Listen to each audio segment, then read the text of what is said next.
Guys, welcome back to my another mini vlog. तो आज मैं जा रही हूँ शॉपिंग के लिए। अब आप सोच रहे होंगे कि अभी तो ये ज़रूरी शॉपिंग के लिए गई तो फिर से अब शॉपिंग के लिए चल पड़ी। तो गाइस, आज मैं ड्रेसेस की शॉपिंग के लिए नहीं जा रही हूँ। जिस शॉपिंग के लिए मैं आज जा रही हूँ उसका नाम है grocery shopping. Yes, I am going to canteen, क्योंकि घर का कुछ जो सामान था कुछ खत्म हो चुका था और कुछ खत्म होने वाला था, जो कि डेली यूज़ का सामान होता है। मैं और मेरा भाई रेडी होकर निकल गई कैंटीन के लिए। घर से निकले ही थे कि थोड़ी दूर पहुंचे ही थे कि मोहल्ले में ही मिल गया जाम। ये रोड ऐसा है जहाँ पर 3 गाड़ी एक टाइम पे नहीं आ सकती। यहाँ पर हुई थोड़ी सी भसड़। इस भसड़ को क्रॉस करके आ गए हम मेन रोड पर। वैसे तो हम कहीं भी जाते तो हम तीनों भाई बहन साथ में ही जाते, बट आज मेरी बहन नहीं आई थी तो सिर्फ मैं और मेरा भाई थे। और अभी चल रहे शराद, आप सभी को पता ही है, 2-3 दिन में आने वाले हैं नवरात्रे। और नवरात्रों में मैं जाने वाली हूँ वापस से घर मतलब कि मेरे ससुराल। तो मैंने सोचा क्यों ना कैंटीन से लाके थोड़ा सा सामान घर पे रख जाती, क्योंकि अब जब मैं आऊँगी तो नवंबर या दिसंबर तक आऊँगी। गाड़ी को पार्किंग में लगा चुके थे और मैंने अपना कैंटीन कार्ड भी ले लिया था और हम यहाँ पे वेट कर रहे थे एंट्री का। एंट्री करते ही सबसे पहले रखे हमने ट्रॉली में बिस्किट, और जो हमें सामान चाहिए था वो सामान हमने ट्रॉली में अपना भरना शुरू कर दिया।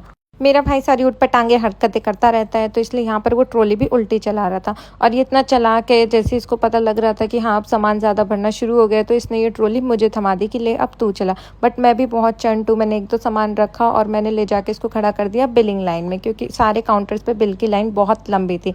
इसको लाइन में लगा के मैं चली गई और सामान लेने। वैसे तो हम लिस्ट बना के लेके आए थे कि सामान क्या क्या लेना है, बट लिस्ट बनाते टाइम कुछ चीज़ें हम भूल जाते हैं। तो जब हम कैंटीन में देखते हैं तो वो सारी चीज़ें याद आ जाती कि हाँ ये भी तो लेना था, ये भी तो लेना था। बट मेरा भाई भी मुझे परेशान करने का एक भी मौका नहीं छोड़ रहा था। मैं जो भी सामान लेके जा रही थी तो बोलता था कि नहीं ये इस कंपनी का नहीं, उस कंपनी का चाहिए, उस कंपनी का नहीं, इस कंपनी का चाहिए। तो इसने मेरी वहाँ पर रेल बना दी। बहुत परेशान किया इसने मुझे, जो कि ये हमेशा करता ही है।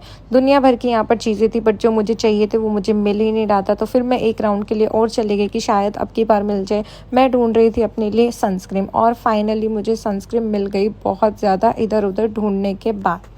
और यहाँ पर हमारी ट्रॉली पूरी फुल भर चुकी थी और हमारा नंबर भी आने वाला था बिलिंग के लिए। तो जैसे ही हमारा बिलिंग के लिए नंबर आया, हमने जल्दी जल्दी से बिलिंग कराई। फिर हम चले गए एग्जिट गेट की तरफ। एग्जिट गेट पर भी सारा सामान फिर से रीचेक होता है, और जो भी हमने सामान लिया था उसके साथ में हमें 2 बकेट भी फ्री मिली थी, तो ये भी हमने उठा ली और हम अपनी ट्रॉली को लेके आ गए पार्किंग में। सामान को रखा हमने गाड़ी में हम अपना एक बैग लेके आए हुए थे घर से, तो जो छोटा मोटा सामान था, कांच वगैरह की बोतल थी, वो हमने बैग में रख दी और कुछ सामान रख दिया हमने बकेट में। फिर हम निकल गए वापस घर के लिए। घर पे पहुंच के मम्मी पापा को दिखाया सारा सामान। मम्मी देख रही थी कि कुछ काम का सामान लेके भी आए या सिर्फ कहीं अंट शंट तो नहीं उठा के लेके आए हुए हैं। फिर मुझे लगी थी बहुत तेज भूख, दीदी के घर से आए हुए थे दही बल्ले, तो मैंने वो खाए। उसके साथ साथ देखा मैंने पति पत्नी और पंगा। मुझे आने लगी थी नींद, तो मैं चली गई छोटी सी नैप लेने। तो आज के व्लॉग का हम करते हैं यहीं पर एंड और मिलते हैं जल्दी एक नए व्लॉग के साथ।